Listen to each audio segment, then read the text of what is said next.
바닥 있는 줄 알고 들어갔는데 이게 뭐 지하 1층, 지하 2층인 경우들 있잖아요. 네. 그거는 내가 떨어지는 칼날을 피하기 위한 일종의 보험료라고 생각을 하셔야 되고 그럼 크게 보면 저는 빅테크 기업들은 아직까지는 감내할 만한 조정의 영역이라고 봅니다. 네네. 빅테크 기업들이 만약에 이게 추세적인 조정이라고 하더라도 예컨대 뭐 중소형주나 아니면 한국의 코스피처럼 못 오른 주식들은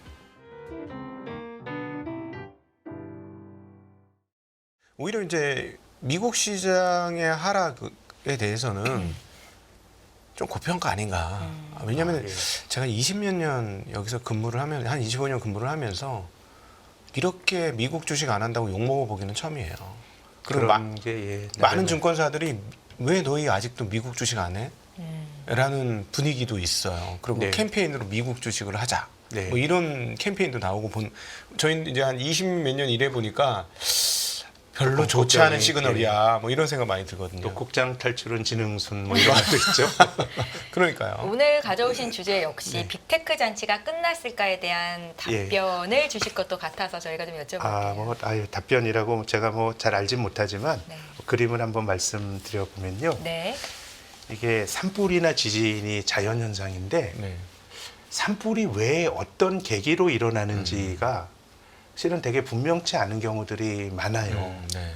누가 뭐 발언했을 수도 있지만 근데 뭐 담뱃불 피우다가 이 불씨가 떨어져도 불이 안 나는 경우가 더 많고 근데 단지 우리가 이제 산불이 날 때는 뭔가 가뭄이 지속이 되고 혹은 마른 낙엽들이 쌓여 있고 이런 것들이 큰 산불이 날 수 있는 어떤 중요한 조건이다. 네. 우리가 이런 주장을 할 수가 있는데 네.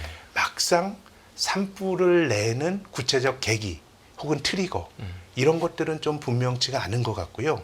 지진으로 설명드리면 조금 더 설명이 잘 되지 않을까 싶은데 우리 인류는 지진이 어느 지역에서 많이 발생하는지는 알고 있습니다. 이 대륙의 판과 판이 맞부딪히는 이런 긴장 상태가 지진을 불러일으킨다는 건 알고 있는데 지진을 구체적으로 발생시키는 구체적 계기, 트리거는 이건 잘 모릅니다. 그러니까 근데 뭐 과학자의 비유는 이 판과 판 사이에 긴장이 있는데 거기서 긴장이 클 때는 뭐 모래가 이렇게 수르륵 해도 뭔가 자극이 일어나면서 지진이 발생할 수도 있고 어떤 경우는 큰 돌덩이가 떨어져도 지진이 안 날 수가 있거든요. 그래서 어떻게 보면 우리가 대략 어떤 일이 발생할 수 있는 배경 이런 것들은 유추가 가능한데 구체적으로 어떤 일이 발생시키는 거는 실은 약간 우연의 영역이기도 하고 그건 잘 알 수가 없는 것 같아요. 근데 이제 우리가 일반적으로 금융시장에서 생각하는 것들은 그런 생각을 많이 하죠. 어떤 일이 발생하는 원인, 어떤 일이 발생하면 빅테크가 떨어질까요? 뭐 그런 건데 실은 이제 복잡계 관점에서 복잡계라고 하는 게 그 어떤 원인과 결과의 선형적 관계가 나타나지 않는 거예요. 예를 들어서 아까 말씀드린 것처럼 뭐 담뱃불이 떨어져도 꼭 불이 나는 건 아니죠. 그때그때 다른 거니까 자극에 따른 결과가 그때그때 다르다는 점에서 약간 복잡계 성격이 있는데요. 다음 그림은 왼쪽에 보시는 그림은 1914년도에 오스트리아 황태자 부부가 사라예보에서 암살당하면서 네. 1차 세계대전이 이제 발발했는데요. 이게 뭐 오스트리아 황태자 부부가 암살당해서 전쟁이 일어났다라는 게 일반적인 그 평가죠, 그렇죠? 근데 이때 오스트리아 황태자 부부가 사라예보로 갔는데 자동차를 타고 가다가 길이 막혔대요. 그래서 이제 골목을 이렇게 다른 골목으로 들어갔는데 마침 그 골목에 그 검은 손이라고 하는 세르비아 민족주의자 조직의 그 테러리스트가 총을 들고 있다가 빵 총을 쏴가지고 이 황태자 부부가 암살당했거든요. 네. 그러면 1차 세계대전은 우연인가요? 필연인가요?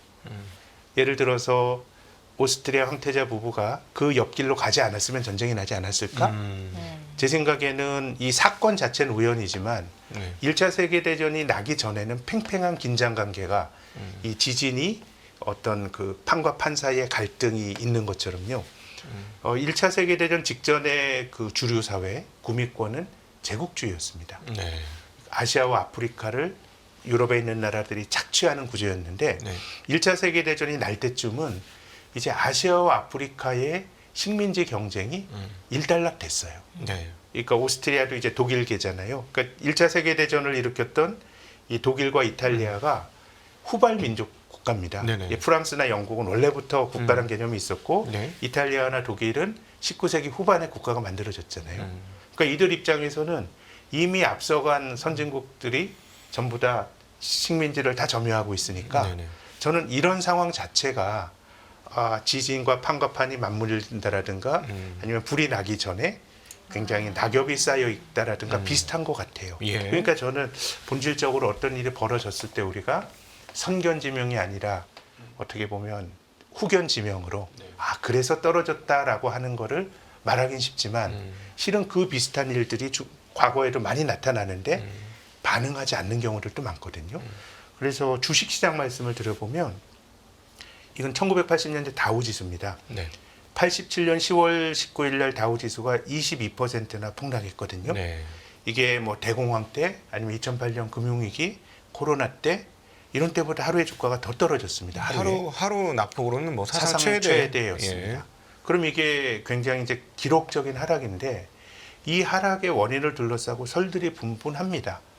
이제 미국이 연준이 금리 올리는 긴축 때문에 금융시장이 과잉 발작했다는 해석도 있고 또 프로그램 매도 때문에 밀렸다라고 하는 또 많은 해석도 있고 또 영국이나 일본 같은 나라가 긴축을 해서 글로벌 수요 둔화에 대한 우려가 있다라는 해석도 있고 네. 그러니까 이게 굉장히 아이러니한 일이 우리가 금융시장이 늘 인과관계를 찾고 원인과 결과를 따지는데 익숙한 곳이지만 사상 최악의 주가 하락을 설명할 수 있는 일이 별로 없는 것 같아요.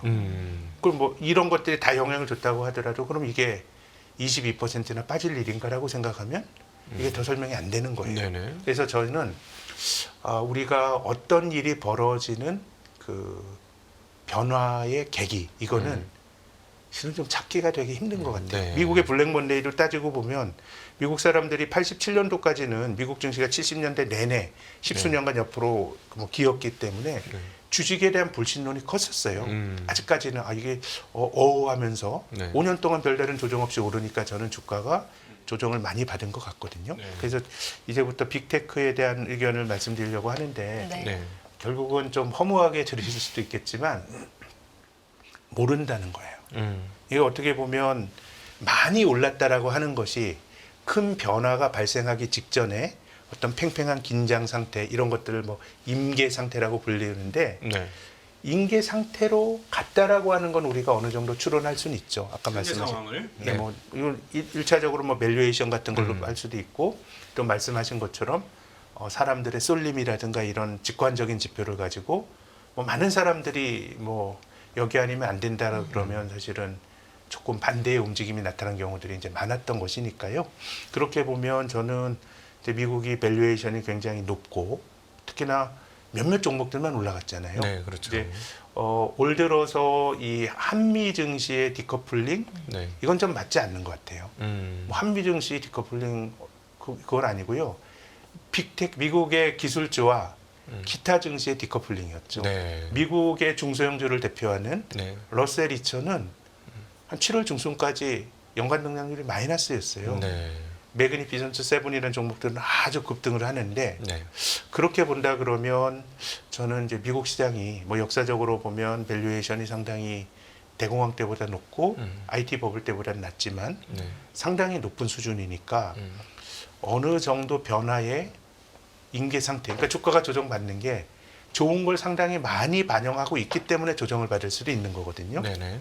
그렇기 때문에 저는 미국 시장이 큰 변화를 앞둔 인계 상태일 수도 있다고 생각하는데 실은 이건 매우 주관적이고 또 다르게 주장하시는 분이 네네. 계실 것 같아요. 그래서 저는 이런 상황에서는 예단보다는 저는 뭐 기술적 분석가는 아닙니다만은 주가 자체가 주는 움직임이 굉장히 중요할 것 같습니다. 네.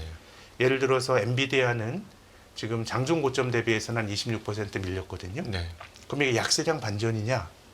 이건 뭐 보기에 따라 다르죠. 뭐 최근 한 2, 3년 동안에 한 5배, 6배 올랐는데 네. 오르고 한 20여 % 조정받았다 그러면 이거는 강세장에서 나타나는 조정일 수도 있습니다. 네. 지금 아무도 기억을 못 하시겠지만 4월 하루에 어떤 거래일 날 올해 4월 하루에 어떤 거래일 날 엔비디아가 하루에 10% 떨어진 적도 있었어요. 예, 그러다 다시 또 올라갔거든요. 네. 그래서 저는 지금이야말로 예단을 하기보다는 주가 자체가 주는 시그널이 중요하다는 말씀을 드리고 싶은데요. 우리가 일반적으로 주가가 올라갈 때는 이제 이러죠. 이 주가가 어디까지 올라갈 것 같아요? 네. 라는 질문을 많이 하고요. 또 주가가 떨어질 때는 또 흔히 어디가 바닥일 것 같아요? 라고 생각을 하는데 네. 실은 아시는 것처럼 그거는 바닥과 천장은 지나가 봐야 알 수 있는 거예요. 그렇죠. 그거는 우리가 알기 힘든 질문인데 오히려 주가가 올라갈 때는 고점이 어딘가가 중요한 게 아니고 네. 저점이 중요합니다. 어떤 의미냐면요. 저는 주가라는 거는 이 관성과 가속도라고 하는 이 물리학의 운동 법칙이 작동한다고 생각합니다. 네. 그러니까 어떻게 보면 작용과 반작용이 있는 거예요. 네. 그럼 강세장은 뭐냐? 올라가는 힘은 강하고요. 네. 떨어지는 힘은 약한 게 강세장이에요. 네. 약세장은 올라가는 힘은 약하고 떨어지는 힘이 강하니까 네. 하루하루 주가 움직임을 보면 카오스 같지만 시간 지나고 나면 이제 주가가 낮아져 있죠. 네. 그래서 예전에 이제 지금은 과거보다는 차트 공부를 좀 많이 안 하십니다만은 예전에 이제 차트 책 같은 걸 보시면 상승 추세선은 네. 주가의 저점을 연결합니다. 고점을 연결하는 게 아니고 네. 이 얘기는 뭐냐면 강세장은 다 치고 받는 거야. 네. 우리가 하루하루 주가 움직이면 이게 아주 크게 판이 바뀐 것 같아도 우리가 하루 주가 떨어진 거 온갖 뭐 비관론이 사로잡히지만 네. 다음날 오르면 또 이게 세상이 달라 보여요. 네. 또 본질적으로 기업에게 별일이 없어도 주가는 그렇게 움직이거든요. 근데 그런 하루하루의 움직임이 아니라 주가의 큰 추세가 바뀔 때는 되게 중요하죠. 그래서 왼쪽의 그림을 좀 말씀드리고 싶은데요. 네. 추세 사이클 나오는 거예요. 예, 상승 추세는 주가의 저점을 그래서 뭐 이거는 뭐 어느 기준을 하느냐에 따라 뭐 다 다릅니다만은 네. 이건 뭐 정답이 있는 건 아니니까요. 이렇게 추세선은 올라가는 장에서는 저점이 중요하다. 네. 이 저점을 깨면 안 된다. 저점이 깨지지 않는다는 거는 네. 조정은 감내할 만한 네. 마일드한 조정이고 강세장의 리듬이 유지가 된다라는 겁니다. 그렇기 때문에 지금은 이 저점을 깨고 내려가게 되면 이게 어떻게 보면 우리가 그 증시 격언에서 말하는 어깨입니다. 이 어깨라고 하는 거는 내가 주식을 만 원 주고 샀는데 한 13,000원 되니까 한 30% 벌었으니까 이 정도 벌었으면 됐어라고 파는 겸양의 어떤 그 겸양을 강조하는 게 어깨가 아니에요. 네. 어깨라는 건 우리가 주식이라고 하는 건 늘 왔다 갔다 한쪽 방향으로 움직이는 간성과 가속도의 속성이 있으니까 올라간 거라도 계속 갈 수가 있는 거예요. 네. 이 어깨라고 하는 거는 올라가는 어깨가 아니고 떨어지는 어깨죠. 네네. 중요한 분기점을 깨고 내려오는.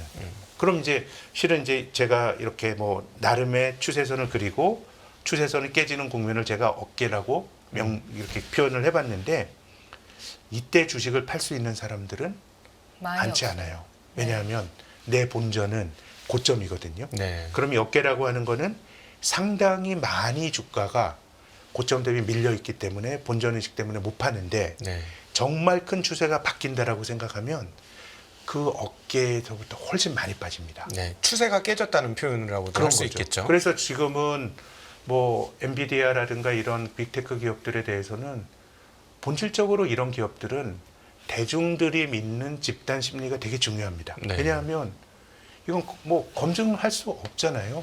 지금 밸류에이션이 비싼 건 맞는데 비즈니스 모델은 너무 좋으니까 네.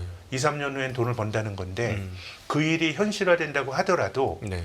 그 낙관적인 기대는 지금 검증될 수 없어요. 네. 가봐야 하니까. 그렇죠. 그렇기 때문에 기본적으로 이런 밸류에이션을 높은 성장주들은 대중들이 믿는 어떤 집단적인 어떤 생각 이런 것들이 굉장히 중요합니다.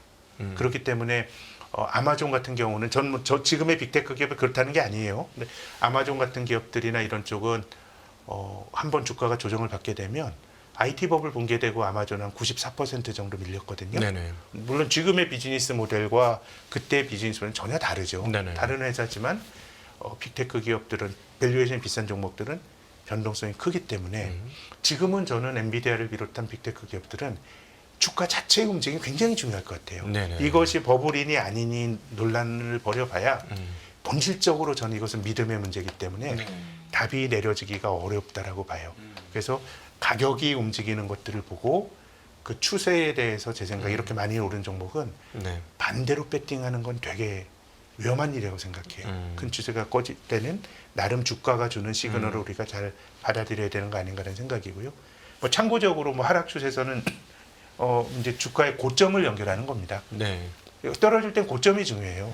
하락 추세는 오를 땐 조금 오르고 떨어질 땐 많이 오르는 거거든요. 네. 근데 떨어질 때도 주식이 늘 떨어지는 게 아니라 늘 속임수의 반등은 늘 있잖아요. 네네. 근데 그것이 하락 추세를 돌릴 정도의 그런 어떤 강한 반등, 상승 추세로의 반전을 말할 정도의 강한 반등이 아니라 그러면 이거는 기존의 추세가 유지되고 있다고 봐야 되고, 이 상승 추세선을 뚫고 올라가는 게 바로 무릎이죠. 네. 이 무릎은 바닥에서 주가가 올라갔기 때문에 또 못 살 거예요. 네. 아유, 바닥에서 먼저 어떻게 사? 근데 우리가 천장과 바닥은 잡으려고 해서도 안 되고 참 알기 힘든 영역인 것 같고, 그래서 이 우리가 주식을 어깨에 팔라는 거는 내가 대충 뭐 무릎인 줄 알고 어깨인 줄 알고 팔았는데 그게 옆구리나 허벅지일 수도 있으니까 네. 내가 빨리 팔아서 올라가는 시세를 놓치지 않기 위한 일종의 보험료고요. 예, 무릎에서 사라고 하는, 바닥에서 하면 좋지만 바닥 있는 줄 알고 들어갔는데 이게 뭐 지하 1층, 지하 2층인 경우들 있잖아요. 네. 그거는 내가 떨어지는 칼날을 피하기 위한 일종의 보험료라고 생각을 하셔야 되고, 그럼 크게 보면 저는 빅테크 기업들은 아직까지는 감내할 만한 조정의 영역이라고 봅니다. 네네. 뭐 나타날 수 있는 조정인데, 이제 주가의 움직임이 한쪽으로 하락 추세가 더 진행이 된다 그러면 일단 저는 그 주가 자체의 움직임을 우리가 존중할 필요가 있다고 봅니다. 이런 기업들은 네. 이 한번 쏠림, 사람들의 쏠림을 돌리기가 힘들어요. 네네. 사실 뭐 저렇게 추세가 잠깐 깨지는 것 같아도 속임이 있어서 바로바로 한 조금 그럴 있다가 수도 다시 있죠. 되돌리는 맞아요. 경우도 정답은 있으니까. 없어요. 기계적으로 딱 그어놓고 음. 여기서부터 뭐 1달러만 더 떨어지면 추세가 깨진 거야, 이렇게 보시면 안 되고요. 네. 또 추세선이라는 것 자체도 매우 주관적인 거기 때문에 네. 뭐 투자라는 게 사실 뭐 어떻게 보면 정답이 있는 건 아닌데 네. 저는 이제 주가가 주는 시그널이 좀 중요한 것 같다. 근데 지금 말씀하신 굉장히 중요한 이야기를 저는 미국 시장을 바라볼 때 해주셨다고 생각을 하는데, 사람들의 생각에 따라서 결정이 되는 거니까 네. 그 사람들이 어떻게 생각이 바뀌면 뭐 전혀 상황이 달라질 수 있다, 이 말씀을 하셨는데, 저는 지난 일주일 반 정도, 한 2주일간의 기간 동안에 굉장히 큰 변화가 생기고 있다는 걸 느낍니다. 첫 번째는 이제 금리가 떨어지면서 네. 빅테크 말고 소형주 중심으로 러셀 2000으로 시세가 옮겨가는 게 한번 첫 번째 발생을 했었고요. 네. 그 한 2주 조금 넘은 것 같습니다. 그 흐름이. 그리고 최근 들어와서 무슨 일이 벌어지냐면 세콰이어 캐피털을 비롯한 거대한 자본가들 네. 세력이 의문을 제시하기 시작했어요. 빅테크 기업. 예, 빅테크 기업, 특별히 AI에 대해서 네. 이거 당장, 그러니까 어떤 거를 느끼냐면 올해 상반기, 작년 후반에 올해 상반기에 있었던 이 AI의 강력한 추세에는 엔지니어들의 미래 전망과 네. 투자자들의 미래 전망이 합쳐져서 같이 갔던 네. 구간이었다고 봅니다. 그러니까 네. 굉장히 시세가 좋은 흐름 보여줬는데, 지금 분위기 보면은 이번 실적 발표에서 그 극명하게 갈라지기 시작하는데, 그 구글 CEO는 뭐라고 했냐면 과소 투자보다는 과잉 투자가 좋다. 네. 오늘 마이크로소프트도 우리는 앞으로 이것들이 미래가 밝다고 생각하게 계속해서 투자와 비용 지출을 할 것이다. 그리고 거의 모든 기업들이 도족을 2배씩 늘려야 된다. 테슬라는 뭐 이렇게 얘기를 하고 있는데, 처음으로 의견이 불일치가 났습니다. 네. 세가이 캐피탈을 비롯해서 몇몇 투자자들이 이거 좀 과잉 같아. 네. 예, 이게 뭔가 균열이 나오는 점이 아닐까 하는 생각도 드는데요. 그럴 수도 있죠. 지나고 네. 나면 네. 그때 그랬어 할 수도 있는데, 또 금융시장에서는 이제 그런 노이즈마저도 네. 실은 그때 노이즈가 있었지만 그거는 일종의 속임수 조정이었어, 이럴 수도 있고. 그래서 네. 저는 그 관점들이 본질적으로 앞서 말씀드린 것처럼 지금 검증될 수가 없어요. 네. 주장이잖아요. 그렇기 때문에 예를 들어서 뭐 우리가 뭐 유통회사라든가 이런 쪽은 먼 미래가 필요한 거 아니거든요. 뭐 분기 실적이나 이런 걸 가지고도 어떤 이 기업이 잘 되고 못 되고에 대한 판단이 내려지는데, 뭐 이런 류의 밸류에이션이 비싼 주식들은 이거 자체가 어떻게 보면 크게 보면 이게 아주 올라가는 초입인데, 아주 길게 보면 이 조정이란 게 또 스쳐 지나가는 조정으로 볼 수도 있지만, 네. 우리가 이제 보통의 투자자들은 이런 류의 주식은 지나고 나면 또 우리가 후견 지명으로 보면 아 그때 조정이었어 하지만 되게 아파요. 예 그리고 뭐 주식이라는 게 한 반토막 난다 그러면 날 것이다가 아니고요. 가정적으로 그런 거라 그러면 그걸 견디기가 힘들죠. 그러면 그게 아무리 몇 배 올라간다고 하더라도 네. 그러니까 이게 지금 아마 센티멘트가 많이 바뀌었을걸요. 아마 미국 주식 한국인들 중에서도 내가 조정받으면 살 거야 라고 생각하시는데 막상 조정이 나오니까 손이 쉽게 나가지 않아요. 못 나가죠. 왜냐하면 우리가 조정받으면 살 거의 전제는 세상은 고정돼 있는데 가격만 빠질 거야라는 건데 네. 그런 건 없어요. 그렇죠. 말씀하신 것처럼 네. 뭐 그 다른 의견도 나오고 이러면서 주식이 반응을 하는 거라서 그래서 결론적으로 말씀드리면 우리의 화법은 혹은 우리의 사고의 방식은 네. 쌈박한 트리거를 찾는 경우들이 되게 많아요. 근데 앞서 말씀드린 어떤 변화를 일으키는 어떤 것들을 보면 그 어떤 환경 자체가 뭐 주식은 좀 많이 오르고 많이 떨어졌다라고 하는 그런 가격 측면의 어떤 조건이 뭐 굉장히 중요하다고 보는데 뭐 그것 자체가 사실은 변화를 일으키는 거고 그래서 주식이 먼저 반응을 하는데 이제 지나고 나면 이제 저희 같은 애널리스트들은 후행적으로는 틀림없이 설명할 수 있는 것들이 나오는데 네. 그래서 지금은 그런 것들은 너무 잊지 마시고 네. 일단은 주가를 보시고 네. 판단 내리시라는 말씀을 꼭 드리고 싶어요. 네. 그리고 또 네. 모두에 말씀하셨습니다만은 가뭄이라든가 네. 젖은 낙엽이 화재를 일으킬 수 있는 어떤 조건값이 된다. 네. 이렇게 말씀을 하셨는데 그 얘기를 듣다 보니까 결국은 그러면 지금 주식 가격이 어떤가가 우리한테는 조건인 것 같아요. 그러니까 화재가 날 수도 있고 안 날 수도 있죠. 아무리 가뭄이 지고 아무리 젖은 마른 낙엽이 가득하더라도 화재 안 나고 6개월, 1년 갈 수도 있는 거지 않습니까? 네. 근데 뭐 주식시장도 마찬가지인 것 네. 같아요. 그럼에도 불구하고 그 조건값은 화재 나기에 그 화재 날 가능성을 높게 만들어준 조건값이다. 이렇게 되지 않습니까? 그럼 한 번 나면 네. 굉장히 크게 네. 그러니까 확률은 낮더라도 확률 값은 확률 값이라고 하는 건 어떤 일이 벌어졌을 때 내가 감내해야 될 뭐 위험이나 기대 수익이라고 보면 지금 이제 이게 큰 거죠. 네. 그러니까 확률이 낮더라도 이 데미지가 크다 그러면 네. 실은 확률 값은 굉장히 클 수 있어요. 네. 그래서 지금은 또 지금 미국 시장이 그냥 추세대로 움직이는 게 아니고 뭔가 이제 변화의 조짐이 못 올랐던 주식들은 좀 올라가고 또 그동안 잘 나갔던 주식들은 조정을 받고 하니까 네. 뭐 이러다 말 수도 있다고 봐요. 저도 뭐 어떤 예단을 하고 말씀드리는 건 아닌데 그렇기 때문에 지금은 주가가 주는 어떤 추세, 네. 그 시그널이 가장 중요해 보이고요. 그런 점에서 보면 저는 아직까지는 이 그 뭐 중소형주나 이런 쪽으로 주도권이 완전히 넘어간 것 같지는 않은데 이 금융시장이라고 하는 게 참 어떻게 보면 좀 비정한 게 잘 네. 나갔던 빅테크 기업들은 조정을 받고 좀 못 올랐던 게 이 올라가면 얼마나 선순환이에요. 근데 경험적으로 보면 그런 건 없는 것 같아요. 네. 지금 뭐 아직까지 빅테크가 완전히 무너졌다고 볼 수는 없어요. 네네. 근데 이런 상황에서 이제 뭐 중소형주나 이런 게 올라가는데 뭔가 이게 바뀌려면 빅테크가 부러져야 다른 스타일이 가는 것 같아요. 근데 그 뭐 빅테크를 비롯한 선도주가 그럼 부러질 때 못 오른 건 잘 버티느냐? 지금처럼 뭐 그 강세장 조정 내에서 움직인다 그러면 대안을 찾는데 같이 떨어져요. 네. 근데 같이 떨어질 때 그렇다고 하더라도 덜 떨어지죠. 덜 오른 건. 네. 그래서 저는 미국의 기업들이 빅테크 기업들이 만약에 이게 추세적인 조정이라고 하더라도 예컨대 뭐 중소형주나 아니면 한국의 코스피처럼 못 오른 주식들은 저는 덜 떨어지지 않을까. 네. 물론 이제 직접 투자하신 입장에서는 사실 뭐 덜 떨어지는 거에서 뭐 만족할 수는 없는 건데 그래서 너무 지금 움직이는 종목들 잘 갔던 종목들보다는 안 갔던 종목들 그 시장에 대해서도 저는 관심을 기울여야 된다고 생각하고요. 그래서 우리나라가 싼 주식들 올라갔던 게 2000년대 들어서 한 2번 있었어요. 네. 뭐 2002년 4년에 싼 주식도 많이 올라갔거든요.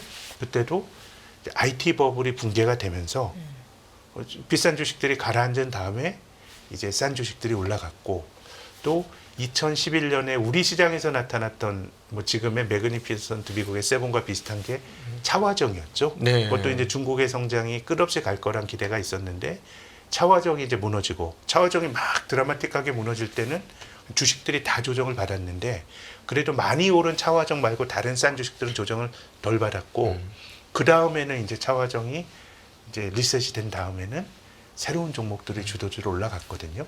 그래서 이제 지금 이것이 변화의 시발점인지 다시 정과동으로 갈지 이걸 알 수는 없지만 지금은 빅테크 기업들이 이 주가 자체가 주는 시그널을 우리가 좀 살펴야 될 정도까지는 지금 이제 밀린 것 같거든요. 네. 그렇게 된다 그러면 장기적으로는 스타일의 변화나 이런 것들이 나타날 수도 있지 않겠는가라는 생각이 들고요. 그리고 이 그림은 뭐 외국인들이 지난주부터 조금 팔았지만 그래도 7월 달도 순매수고요. 예. 이게 이제 달러 베이스로 본 건데 한국은 18억 불 사고 대만은 한 4억 불 팔았습니다. 네. 올 들어서 네. 외국인 투자가들이 한국 주식을 왜 사나 오른 게 없으니까 가격 메리트 있구나 할 수도 있고 또 어쨌든 메모리 반도체 사이클이 도니까 한국 거 살 수도 있고 네. 근데 저는 밸류업에 대한 기대도 있다고 봅니다. 최근 일주일 흐름은 다른 주식은 변동성이 있었는데 밸류업은 꾸준합니다. 네. 예. 이 오른쪽이 이제 일본의 니케이 225 지수와 이 일본 증시 외국인 순매수를 이제 그려놨는데 네. 외국인들이 일본 시장에 한 10년 올라갔는데 주식을 제대로 못 샀어요. 작년과 올해 샀어요. 네. 작년에는 니케이가 뭐 한 3만 2, 3천엔 갔을 때거든요. 비싸게 산 거죠. 네네. 그래서 저는 뭐 제가 이렇게 뭐 대화를 하는 외국인 투자가들이 외국인들을 뭐 대표한다라고 말하기는 어렵지만 제가 금년 상반기에 굉장히 흥미로운 경험했던 게 이 홍콩이나 싱가포르에서는 이제 한국물 투자하는 외국인 투자가들이 있거든요. 네네. 근데 이런 사람들이 한국 주식 재미없다 그러다가 갑자기 몇 년 만에 연락한 사람들이 많았어요. 최근에? 예. 네. 뭐 그래서 뭐 펀드레이징도 뭐 영국에서 한다 그러고 근데 다 밸류업에 대한 기대인 것 같아요. 네. 이게 어쨌든 일본이 하니까 또 뭐 보는 시각에 따라서는 일본도 하는데 뭐 한국도 할 수 있지 않겠는가라는 생각도 있고 일본이 올라가는 시세를 놓친 데 따른 약간의 좀 뭐 포모 비슷한 그 심리도 있는 것 같고 그래서 저는 어쨌든 글로벌 시장의 추세를 이끌었던 미국의 나스닥의 조정이 더 이어진다 그러면 저는 코스피도 조정을 받을 거라고 봐요. 뭐 어떻게 버티겠어요. 그렇지만은 상대적으로 좀 덜 떨어지거나 네네. 상당히 하방 경직성을 갖지 않을까라는 생각이 들고요. 네. 그리고 이 밸류업이라고 하는 건 지금 뭐 여당 야당 막 정책을 냈었는데 네. 이것이 뭐 정략적일 수도 있다고 봐요. 그렇지만은 물리적으로 한국에서 주식 투자 인구가 많이 늘어났고 2019년에 600만 명 하던 게 지금 1,400만 명 갔기 때문에 네. 이게 제 생각에는 일회성으로 그치긴 힘들고 그것이 뭐 어떤 아주 100% 정치적인 득실이 있다고 하더라도 계산이 네. 있다고 하더라도 또 뭐 정치라는 게 국민 다수가 이해관계가 노출이 된 거에 대해서 견해를 갖는다는 게 나쁜 건 아니고요. 네. 또 이제 또 중요한 거는 오른쪽 그림을 한번 봐주시면요. 우리나라 가계금융자산이 작년에 5,200조 원입니다. 네. 가계부채 뭐 많지만 이거 뭐 퉁쳐서 순금융자산으로 봐도 한 3,000조 원 되거든요. 네네. 근데 우리가 그 공직자 청문회 하면은 주식 투자하고 이런 거 색안경 쓰고 보고 그렇지만 이제 그럴 일이 아닌 게 네. 우리나라 명목 GDP가 2,400조 원이에요. 그렇죠. 2,400조. 실물 경제. 네. 이게 이제 뭐 한 2% 성장하는 거잖아요. 네네. 그럼 이제 실물 경제에서 우리가 키울 수 있는 게 한 4, 50조가 막 정부가 재정 쓰고 늘어나는 건데 순자산 3,000조가 움직이는 건 되게 크거든요. 예, 예. 그래서 저는 이게 한국이 좀 비가역적인 변화의 길로 접어들었다고 봅니다. 네네. 뭐 잘된 세상 일에 꼭 뭐 잘 된다는 보장 이런 건 없지만 그래도 지속성을 가지고 할 수 있는 이 길에 접어든 것 같고 정책에서도 여당과 야당의 경쟁이 나타날 가능성이 굉장히 높아진 것 같고 네. 그렇게 본다 그러면 좀 이제 미국 시장이 흔들리고 하는 게 한국에도 저는 단기적으로는 안 좋은 시그널이라고 보는데 그래도 한국은 좀 하방이 네. 좀 받쳐지지 않을까라는 기대가 좀 있고요. 네. 그렇게 본다 그러면 아까 말씀하신 것처럼 너무 이제 국장 탈출은 지능순이라 그래서 미국 주식 많이 한국의 개인 투자가를 사셨지만 네. 외국인들이 그 주식을 20조 원 샀잖아요. 네네. 다른 측면으로 볼 수도 있기 때문에 너무 한국 주식에 대해서 비관적으로 보기보다는 조금 기회를 잘 한번 살피는 네. 그런 좀 균형이 필요하지 않을까 말씀을 드리고 싶습니다. 네. 네. 네, 오늘 센터장님 말씀을 이렇게 집중해서 들으셨던 분들이라면 센터장님이 하시고자 하셨던 말씀이 무엇인지를 아마 간추릴 수 있으셨으리라라는 생각이 드는데요. 네. 한국은 그래도 미국은 많이 올랐는데 많이 못 올랐으니까 덜 떨어질 거고 기회는 밸류업 프로그램 또 연관된 쪽으로도 생길 수 있겠다라는 생각이 제 입장에선 좀 들었는데요. 시청자 여러분들도 각자 판단하시고 투자에 도움이 되셨으면 좋겠습니다. 지금까지 네. 김학균 신영증권 리서치 센터장님과 함께했습니다. 고맙습니다. 네, 감사합니다.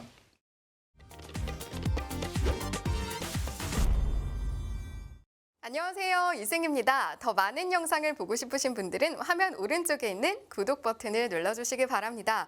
그리고 영상을 보시면서 좋아요는 필수인 거 아시죠? 항상 인포맥스 라이브를 사랑해 주셔서 감사합니다.